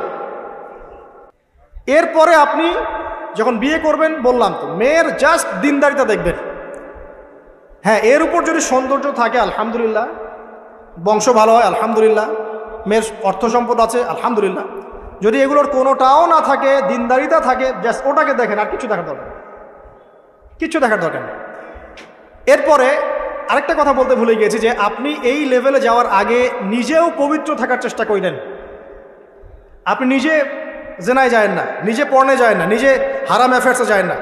যদি আপনি যান, তাহলে আল্লাহ পাক কিন্তু আপনাকে পবিত্র স্ত্রী নাও দিতে পারেন। এটাই আল্লাহ পাকের নীতি, যে একজন পবিত্র মানুষ পায়, ঠিক আছে, যে যেমন আল্লাহ পাক তাকে তেমন মিলিয়ে দেন, এটা আল্লাহ পাকের একটা সুন্নাহ। এর ব্যতিক্রম হতে পারে, কিন্তু আপনি যদি পবিত্র না থাকেন, আপনি পবিত্র স্ত্রী নাও পেতে পারেন। তা আপনি আগে নিজে পবিত্র থাকেন, তারপরে আপনি এখন মেয়ে দেখেন। আলহামদুলিল্লাহ, বললাম দিনদারিতা প্রাধান্য দেন। এখানে হাদিসে এটা বলা হয় নাই যে 4টা গুণ দেখে বিয়ে করো, বরং বলা হয়েছে 4টা গুণ দেখে সাধারণত বিয়ে করা হয়। ঠিক আছে, করো আদেশটা এমন নয়, ইনকাহ কথাটা এমন নয়, বা ইনকাহু এমন নয়, তুনকাহু মানে বিয়ে সাধারণত করা হয়। কেউ টাকা দেখে, কেউ সৌন্দর্য দেখে, কেউ দেখে বংশ। তুমি দেখো দিন, নবীজি বলছেন তুমি দিন দেখো, না হলে তোমার হাত ধুলে ধূসরিত হবে, মানে ধ্বংস হয়ে যাবে তুমি। আর দিন দেখার ক্ষেত্রে শুধু বাইরের গেট আপটা যথেষ্ট নয়, তার পড়াশোনা দেখেন, তার হিস্ট্রি ঘাটবেন, তার অতীতে সে কোথায় কোথায় পড়াশোনা করেছে, কি করেছে, খোঁজ খবর নেবেন। হুট করে তাড়াহুড়া করে কোনো ডিসিশন নিয়ে ফেলবেন না, এটা খুব ভুল করে মানুষ। ঠিক আছে, তার হিস্ট্রি ঘাটেন, যে সে কোথায় পড়াশোনা করেছে, কি করেছে না করেছে, তার পরিবারের বায়োডাটা ঘাটেন, তার পরিবারের সদস্যরা কেমন, নামাজ পড়ে কিনা, তার ইসলামের প্রতি কেমন ধারণা পোষণ করে, তার মাকে দেখেন, তার মা পর্দা করে কিনা, তার মা ইসলামের উপর আছে কিনা, তার নানিকে দেখেন, তার পরিবারবর্গকে দেখেন, তারপর আপনি ডিসিশন নেওয়াটা সহজ হবে। এগুলোর চেয়ে ব্যতিক্রমও হতে পারে, ওই আজারের পরিবারে ইব্রাহিমের জন্ম হতে পারে, ফেরাউনের আন্ডারে আসিয়ার জন্ম হতে পারে, থাকতে পারে, কিন্তু এটা ব্যতিক্রম। নর্মালি কিন্তু সবসময় এমনটা হয় না। যে প্যারেন্টিংস দিয়ে তারা বড় হয়েছে, ওই প্যারেন্টিংস তাদের মধ্যে থেকে যায়। এই কারণে মেয়ের ব্যাপারে খুব সেন্সিটিভ থাকবেন, আগে পুরো বিষয়গুলো ঘেটে নিয়ে তারপরে আপনি কোনো জায়গায় পা দেন। তারও আগে ইস্তেখারা করবেন আল্লাহর কাছে, যে আল্লাহ আমি তোমার কাছে ইস্তেখারা করছি, আমি জানি না যে কোনটা আমার জন্য ভালো হবে, কোনটা খারাপ। আল্লাহ এটা যদি আমার জন্য ভালো হয় সহজ করে দাও, যদি খারাপ হয় আল্লাহ দূর করে দাও। নিজের উপর চাপ নিয়েন না। তারপরে যদি দেখেন আলহামদুলিল্লাহ দিনদার, আর ডানে বামে দেখার দরকার নাই। যদি আপনি আপনার মনের মতো দিনদার পবিত্র একজন মেয়ে পেয়ে যান, আর যদি সে সুন্দরীও হয় মাশাআল্লাহ, আর ভালো বংশের হয়, তাহলে সারাটা জীবন তাকে নিয়ে কাটিয়ে দেন, সারাটা জীবন তাকে নিয়ে কাটিয়ে দেন, আপনি হ্যাপি হবেন ইনশাআল্লাহ। ডানে বামে দেখার আর দরকার নাই। যদিও একাধিক বিয়ের অনুমতি আছে, কোরআন সুন্নায় সব কিছুই আছে, কিন্তু এখন বাস্তবতাটাও বুঝতে হবে। কীরকম? কোরআন সুন্নায় এমন অনেক কিছুই আছে যেটা বাস্তবে ইমপ্লিমেন্ট করাটা এতটাও সহজ না। যখন যারা করতে চায় তাদেরকে অনেক অনেক হ্যাসেল পোহাতে হয়, কারণ সমাজটা যেহেতু এমন না, কোরআন সুন্নায় আছে যদিও, কিন্তু সমাজটা এমন না, তখন ওই ব্যক্তি কোরআন সুন্না মানতে গেলে দেখা যায় সমাজ থেকে ব্যাপক হ্যারাসমেন্টের শিকার হয়। যদিও এটা তার দোষ না, এটা আল্লাহ পাক তাকে হয় পরীক্ষা করছেন, অথবা এই ওসিলায় তার গুনাহ মাফ করবেন। কিন্তু নর্মালি যেটা চলছে এখানে আপনি আপনার বেস্টটা নেন, যেটা অপশনাল সেদিকে যাওয়ার দরকার নেই। এটা আমার নসিহত, কারণ সবার ওই শক্তি সামর্থ্য থাকে না যে সব কিছু সুন্দর মতো টাইটলি হ্যান্ডেল করতে পারে। আর বলা যত সহজ, করার ব্যাপারটা এতটাও সহজ নয়। সো আর এই তো জেনারেশনের মেয়ের তো দেখছেনই, পান থেকে চুন খসলেই দেখবেন যে বিশাল তুলকালাম হয়ে যাচ্ছে। তো যদি আপনাকে আল্লাহ পাক আপনার পবিত্রতার কারণে, আপনার ঈমান আমলের কারণে খুশি হয়ে এমন একজন দিনদার, নেককার, পুণ্যবতী, সুন্দরী, সুশ্রী স্ত্রী দিয়ে দেন, আর ডানে বামে কখনো দেখবেন না, একদম তাকে নিয়ে পুরো লাইফটা কাটিয়ে দেবেন। ঠিক আছে? এরপরে দোয়া করবেন আল্লাহর কাছে, আল্লাহ এটার মধ্যে কল্যাণ বরকত দান করো। বিবাহের ক্ষেত্রে আপনি মোহরটাকে কম করবেন। আপনি মোহর মানে মেয়েদেরকে বলছি, মেয়ের বাবাদেরকে বলছি, সামর্থ্য অনুযায়ী করবেন, ছেলের সামর্থ্য অনুযায়ী করবেন, তার উপরে বোঝা চাপিয়ে দিবেন না। কিয়ামতের আলামতের হাদিসে আমি এটাও পড়েছি, শেষ জামানায় মোহর অনেক বেশি করা হবে, দেওয়া হবে কম। হয় না এমন? আর বাকি আছে আলামতের কিছু। তো ওই চিটারির মধ্যে নাই। আপনি বলছেন 1 লাখ আমি দিব নগদ, ব্যাস নগদ। বলছেন 5 লাখ দেওয়ার সামর্থ্য আছে আমার, 5 লাখ দিব, যে নগদ শেষ, পরে মাফ নিয়ে নিব, এইসব বার্গেনিংয়ে আপনি নাই। আর এখনকার বিবাহগুলো দেখলে মনে হয় যে মেয়ের বাবা ছেলেকে বিক্রি করছে, আর ছেলের বাবা মেয়ে কিনছে।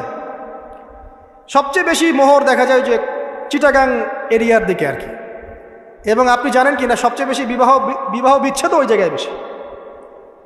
বাংলাদেশে বিবাহ বিচ্ছেদ দেখা যায় যে প্রতি 24 ঘন্টায় দেখা যায় 28টা বা 29টা বাংলাদেশে।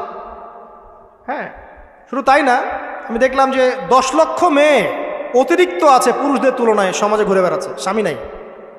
10 লক্ষ মেয়ে। এবং এই ডিভোর্স দেওয়ার ক্ষেত্রে দেখা গেছে যে মেয়েদের প্রবণতা বেশি। 70% মেয়ে ডিভোর্স দিয়েছে, ছেলে দেয় নাই, 30% ছেলে। তাহলে মেয়েদের সাইকোলজি চিন্তা করেন। ও মনে করছে আমি তো এখন শিক্ষিত হয়ে গেছি, তোমাকে আমার দরকার নাই, আমি চাকরি করে খাবো। খুব বেশি শিক্ষিত দরকার নাই আপনার, দিনী শিক্ষা আছে কিনা ওটা দেখবেন। ফ্যামিলিস্ট মেয়েদেরকে নেওয়ার দরকার নাই, আপনি নেবেন ইসলামিক অনুশাসনে চলে এমন মেয়ে। এরপর যখন পরিবার স্টার্ট হবে, আল্লাহর কাছে বরকত চাবেন, বিয়েটা সহজ করে নেবেন। যে বিয়েতে খরচ যত কম, সেই বিয়েতে আল্লাহর বরকত তত বেশি। হাদিস। অলিমা হবে, মাশাআল্লাহ, আপনার বিবাহিত জীবন মোবারক হোক, দোয়া করি। এরপরে দেখবেন উভয়ের মাঝখানে আল্লাহ পাক আপনাদের মাঝখানে ভালোবাসা ঢালবেন ইনশাআল্লাহ। সূরা রুমের মধ্যে আল্লাহ পাক বলেছেন, ওয়াজআলা বাইনাকুম মাওয়াদ্দাতাও ওয়া রাহমা, আমি আল্লাহ স্বামী স্ত্রীর মাঝখানে ভালোবাসার ভ্রাতৃত্ব ঢেলে দিয়েছি। এটা আল্লাহ পাকের একটা আয়াত, নিদর্শন। এই ঢেলে দেওয়া মানে কিন্তু আবার সেই ঢেলে দেওয়া নয়। কথা কি বুঝতে পারছেন?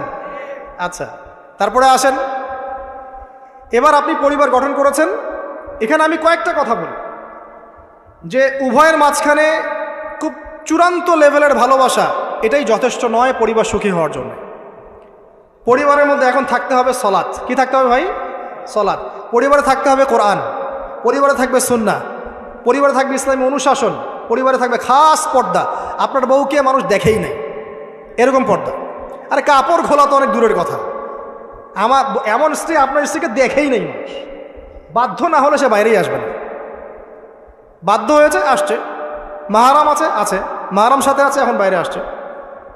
আপনার স্ত্রী ওই মানুষের বাসায় গিয়ে রাত কাটাবে না, এমনকি মানুষের বাসার টয়লেটে গিয়েও যেন সে কাপড় না চেঞ্জ করে।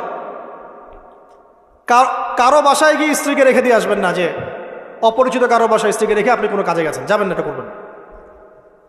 আপনার কাছে মনে করেন একটা কোহিনূর হীরা আছে মনে করেন, যেটার মূল্য ধরেন যে লক্ষ কোটি ডলার, এটা আপনি কি যত্রতত্র ইউজ করবেন, নাকি আপনি খুব যত্ন করে আপনার ভিতরে আগলে রাখবেন? কোনটা?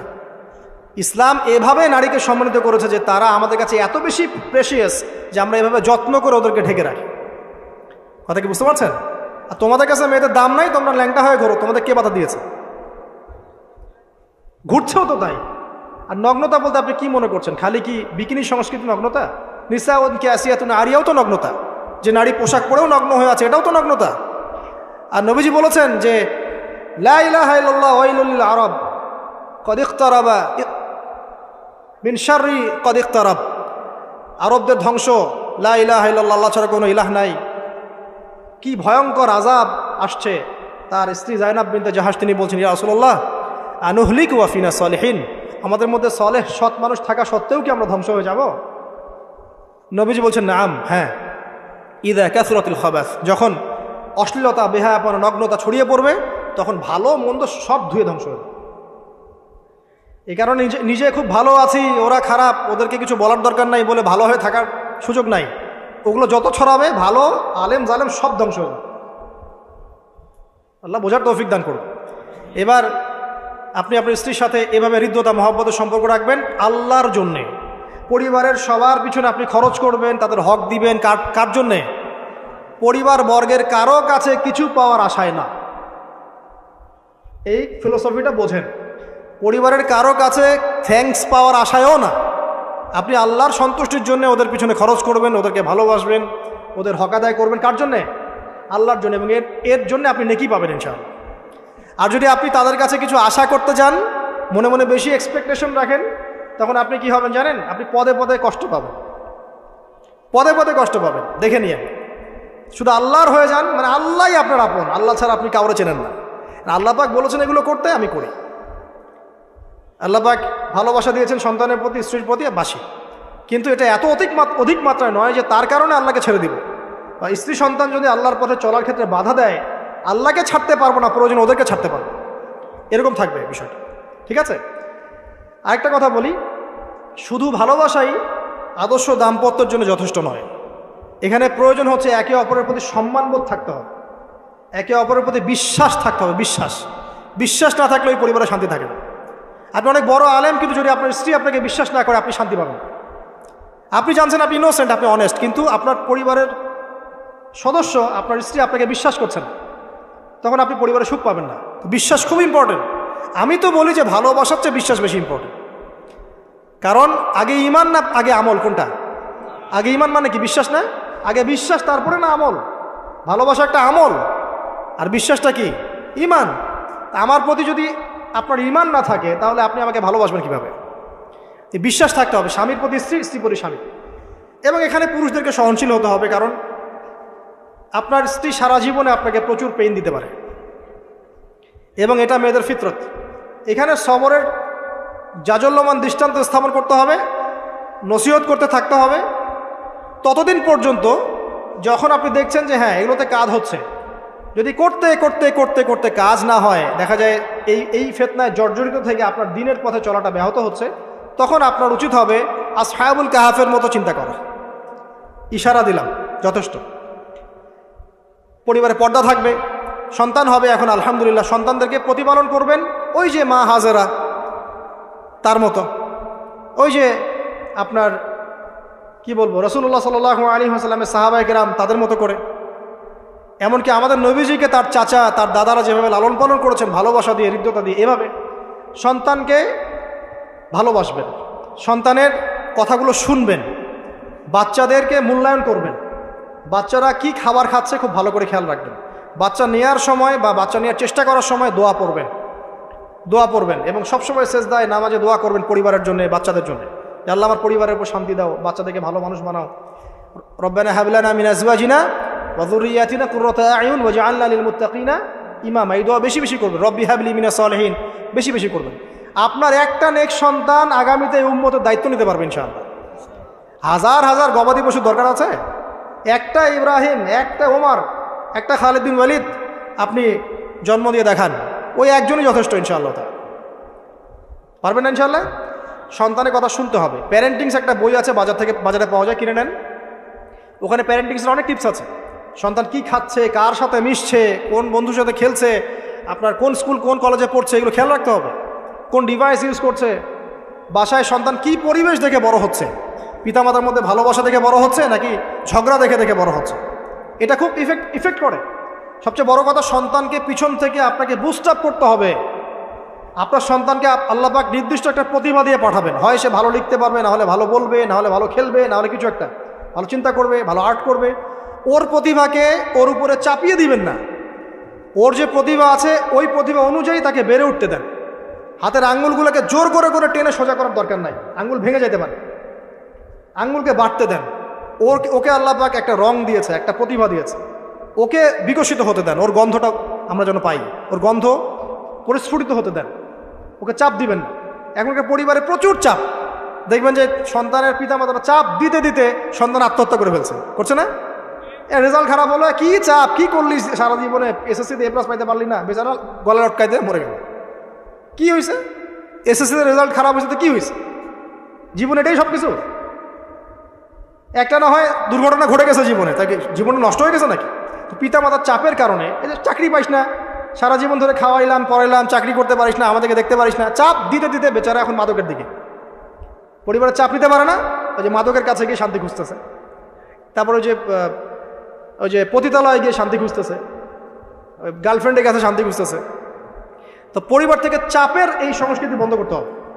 পরিবারের সন্তানদেরও পিতামাতাকে চাপ দেওয়া উচিত নয়, পিতামাতার উচিত নয় সন্তানকে চাপ দেওয়া। বরং তার প্রতিভাটাকে ফাইন্ড আউট করে আপনি বিচক্ষণ বাবা হিসেবে আপনি দেখবেন যে তার প্রতিভা কোন দিকে আছে, সেদিকে আপনি তাকে নিয়ে যান। আর যদি আপনি আল্লাহওয়ালা হন, দেখবেন ইনশাআল্লাহ তার প্রতিভা ইসলামের দিকেই থাকবে ইনশাআল্লাহ। ইমাম বুখারীর মায়ের কথা শোনেন নাই? তার মা সারাদিন কান্নাকাটি করে দোয়া করতো, আল্লাহ আমার ছেলেটাকে দিনের জন্য কবুল করো, আমার ছেলেটাকে দিনের জন্য কবুল করো।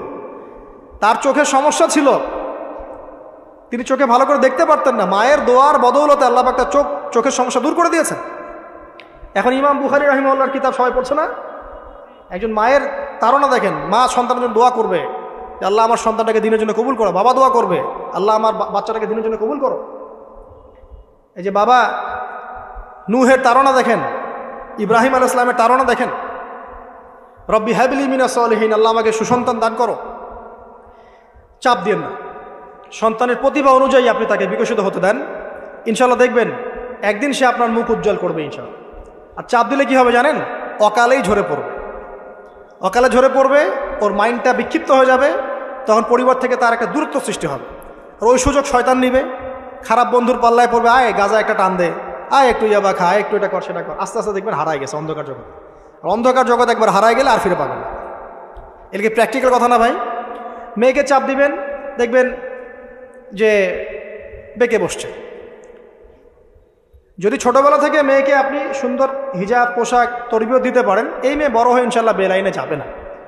কিন্তু ছোটবেলা থেকে ওকে যদি আপনি নায়িকাদের মতো মানুষ করেন, আর বড় হয়ে পস্তাবেন আমার মেয়ে কেন ছেলের হাত ধরে পারা গেল, এটা তো আপনার জন্য হয়েছে।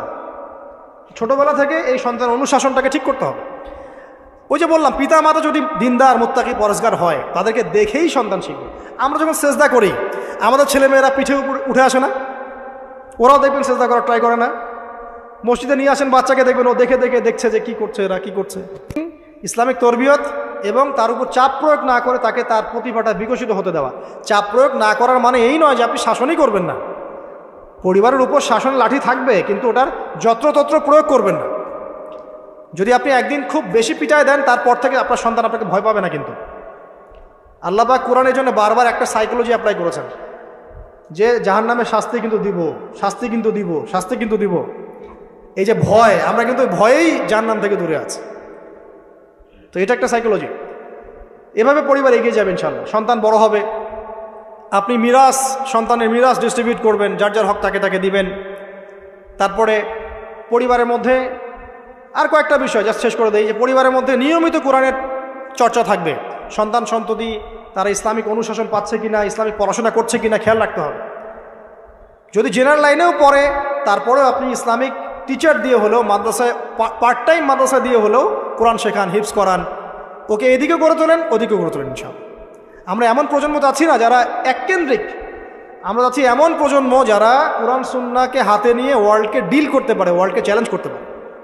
এই চ্যালেঞ্জ করতে হলে আপনাকে সব ধরনের জ্ঞান অর্জন করতে হবে। খেয়াল রাখেন, পরিবারে যেন ফ্রি মিক্সিংটা না আসে, পরিবারে যেন এই যে নারী পুরুষের অবাধ মেলামেশা না আসে।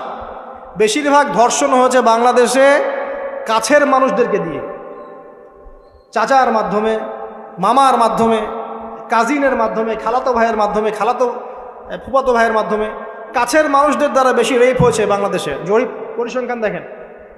অতএব ইসলাম যে বলেছে পর্দার বিষয়, এটা এমনি এমনি বলে নাই, ও কাজিন হয় ওর সামনে এত ইয়া করার কি আছে, এইসব কনসেপ্ট চলবে না। পর্দাটা একদম ম্যান্ডেটরি। পরিবারের সালাম, পর্দা, অনুশাসন, এটা ম্যান্ডেটরি বিষয়। না খেয়ে মরে যান, তাও পর্দা ছাড়া যাবে না। মানে বিষয়টা এমন স্ট্রিক্টলি নিতে হবে, যদিও বা বাধ্যগত অবস্থায় আল্লাহ পাক আপনাকে ছাড় দিয়েছেন, কিন্তু আপনাকে এইভাবে শক্তভাবে ধরতে হবে। আল্লাহ পাক তৌফিক দান করুন। এর পাশাপাশি কিছু বিষয় বলবো যেগুলো মোটেই পরিবারে ঢোকানো যাবে না, এটা বলে শেষ করছে 2 মিনিট। 1, পরিবারে শিরক ঢোকানো যাবে না। শিরক কি কি, কত প্রকার, এটার জন্য কিতাবুত তাওহীদ নামে একটা বই আছে, পড়েন, ইনশাল্লাহ পারবেন। পরিবারে বেদাতি আমল ঢোকানো যাবে না। 2, 3, পরিবারে হারাম রিজিক ঢুকানোই যাবে না। পরিবারে হারাম রিজিক ঢুকবে, ওই হারাম রিজিকের মানে টাকা দিয়ে আপনার রক্ত মাংস তৈরি হবে, এই রক্ত মাংস কিন্তু আল্লাহর অনুগত হবে না, ইল্লা মাশাআল্লাহ। হারাম রিজিক থেকে দূরে থাকতে হবে। পরিবারের মধ্যে ক্রন্দল যেন না থাকে, এই চেষ্টাটা আপনাকে করতে হবে। বললাম তো, এটা অ্যাভয়েড করার জন্যে আপনি আল্লাহর হয়ে যান, নসিহত করেন, হাজার নসিহত করেও যদি কাজ না হয়, আপনি নিজে আসহাবুল কাহাফ হয়ে যান, তাও ভালো। পরিবারের মধ্যে অপসংস্কৃতি যেন না ঢোকে, পরিবারের মধ্যে অশ্লীলতা যেন না ঢোকে। পরিবারে এখনকার চলমান যে ফিতনাগুলো চলছে, এই যে ডিভাইসের মাধ্যমে, গেমিংয়ের মাধ্যমে, এই যে আপনি বলেন পাবজি টাবজি, ফ্রি ফায়ার, হাবিজাবি, হ্যাঁ, ইন্টারনেট সেকশনের যে নগ্নতা, তারপরে অনলাইনে যে জুয়া ঢুকেছে, লুডু ঢুকেছে, কত কি ঢুকেছে, আমি আসলে এগুলো শুনেছি, আমি দেখিনি এগুলো কিছু, আমি যা শুনি এগুলো।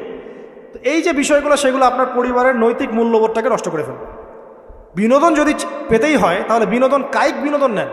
পরিবারের সন্তানদেরকে বা আমাদের সদস্যদেরকে জিম করতে বলেন, খেলাধুলা করতে বলেন, ফুটবল খেলুক, ক্রিকেট খেলুক প্রয়োজনে।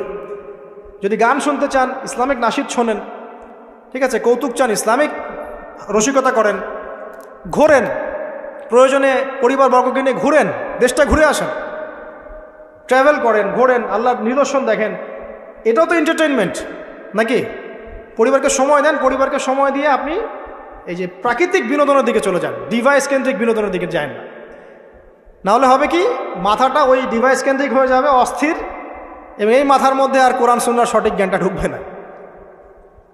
তো এই কাজগুলো যদি আমরা না করি, ইনশাআল্লাহ পরিবার ভালো হবে। আল্লাহ রাব্বুল আলামিন আমাদের সবাইকে আদর্শ ইসলামিক পরিবার গড়ে তোলার তৌফিক দান করুন, আমিন। আর তাদের কথা বলে শেষ করি যে যারা অলরেডি ঢুকে গেছি, এই সমস্যাগুলো ফেস করছি, এখন 1 নাম্বার কাজ ভাই, আগে তওবা করে আল্লাহর কাছে ফিরে আসতে হবে যে আল্লাহ, আমি জীবনে যা ভুল করেছি, এখন থেকে আর ইনশাআল্লাহ আমরা এই আল্লাহ দ্রোহী কোনো কাজে যাব না। এই তওবা ইস্তেগফার করে আপনার স্ত্রীকে ঠান্ডা মাথায় বোঝানোর চেষ্টা করতে হবে যে দেখো, আমরা তো এক পর্যায়ে পর্যন্ত চলেছি, জীবনটা তো অনেক দিন চলেই গেল, একসময় মরতে হবে। তো আমরা আল্লাহ এবং তার রাসূলের কথা শুনি, ফিরে আসি, অল্প অল্প করে শুরু করে নামাজটা পড়ো, তুমি একটু পর্দাটা করো। প্রথমে খাস পর্দা করছে না হয়তো, আপনি বলেন মাথায় কাপড়টা দাও অ্যাটলিস্ট, হ্যাঁ, বাইরে সবার সামনে যেও না, দিনকাল ভালো না, এখন মেয়েদের ইজ্জত সম্মানের ঝুঁকি হচ্ছে, এভাবে বোঝানোর চেষ্টা করে আস্তে আস্তে তওবা করে ফিরে আসলে পরে তখন আপনি নামাজটাকে বাড়ান, নফল আমল বাড়ান, দান সদকা বাড়ান, এবং বেশি থেকে বেশি আল্লাহকে দোয়া করেন, আল্লাহ আমার পরিবারটাকে হেফাজত, আল্লাহ আমার পরিবারটাকে হেফাজত বলতে থাকেন, এবং দিনই কাজে পরিবারকে ব্যস্ত রাখেন, এবং এরকম আদর্শ পরিবারগুলোর মধ্যে একটা কমিউনিটি গড়ার চেষ্টা করেন, অভ্যন্তরীণ যোগাযোগ রাখার চেষ্টা করেন। নাহলে একা একা তো চলা যাবে না। আপনি আদর্শ পরিবার গড়েছেন, পাশের বাড়ির লোকটা করে নাই, তখন সেখানে গিয়ে আপনার সন্তান শিখবে, সেখানে গিয়ে আপনার স্ত্রী শিখবে। তো দিনই পরিবারগুলোর মধ্যে একটা হৃদ্যতা, ভালোবাসা এবং নেটওয়ার্কিং তৈরি করেন। পাশাপাশি দিনই প্রতিষ্ঠান গড়ে তোলেন, প্রতিষ্ঠানের মাধ্যমে কিন্তু পরিবারের লোকজনের সাথে দেখা সাক্ষাৎ হবে, অনেকগুলো পরিবার সেখানে বাচ্চা কাচ্চা ভর্তি করা হবে, সেখানে দেখবেন একটা কমিউনিটি আপনি পাচ্ছেন। এভাবে শেষ করে দেয়, এভাবে তাওহীদের চর্চা 1, সুন্নতের প্রতিষ্ঠা 2, 3 হালাল রিজিক, 4 হৃদ্যতা ভালোবাসা, 5 সবর ধৈর্য, 6 আল্লাহর কাছে দোয়া, বেশি বেশি দোয়া। 7 কি পর্দা। 8 অপসংস্কৃতির প্রতিরোধ, ঠিক আছে। 9 সন্তানদেরকে আগামী প্রজন্মে, আগামী মুসলিম জেনারেশনকে লিড দেওয়ার মতো করে তৈরি করা। আর 10 মনে করেন আমাদের মেয়েদের দিকে, স্পেশালি মেয়ে, শিশু, কন্যা হোক, মেয়ে হোক, বোন হোক, মা হোক, তাদের দিকে স্পেশাল নজর রাখা। এই কাজগুলো করার মধ্য দিয়ে ইনশাআল্লাহ তাআলা আমরা ব্যক্তিগত পর্যায়ে আপোষে একটা আদর্শ পরিবার, জান্নাতের টুকরা করতে পারবো ইনশাআল্লাহ আযজা ওয়া জাল। এবং এই টুকরাগুলো যখন একে অপরের সাথে কানেক্টেড থাকবে তখন আদর্শ সমাজ হবে ইনশাআল্লাহ। যখন এরকম করে পরিবারগুলো গড়ে উঠবে